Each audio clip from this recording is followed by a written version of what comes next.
Welcome to the Georgia Public Policy Foundation's Friday Facts, where we look at the biggest stories from the past week in Georgia and around the country. As always, make sure you're subscribed to our Friday Facts newsletter. Just head over to georgiapolicy.org to sign up. Once you do, you'll receive our weekly update every Friday in your inbox at 5:30 a.m. With that, here are your top 5 stories from the past week. Governor Brian Kemp signed the Georgia Promise Scholarship Act this week. This will create state-funded educational savings accounts for Georgia families. The funds can be used for tuition, tutoring, curriculum, and other educational expenses.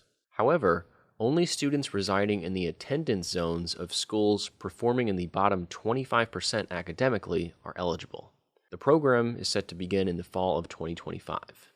Governor Kemp also signed legislation that requires children younger than 16 to have their parents' explicit permission to create social media accounts.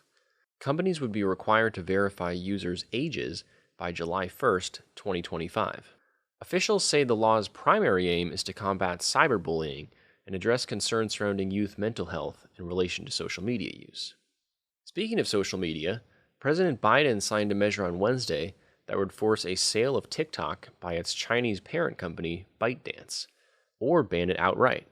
The earliest a ban would start is January 2025, but with TikTok threatening legal action, the matter could get tied up in the courts for a little longer.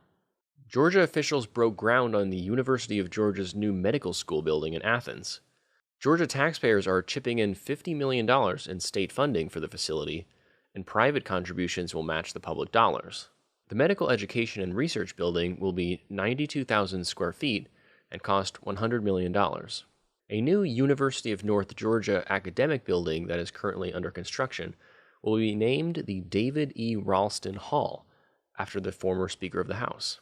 Approval for the naming was granted by the University System of Georgia's Board of Regents this past week. The building will house classes for the school's College of Education and College of Health, Science, and Professions. It is set to open in the spring of 2025.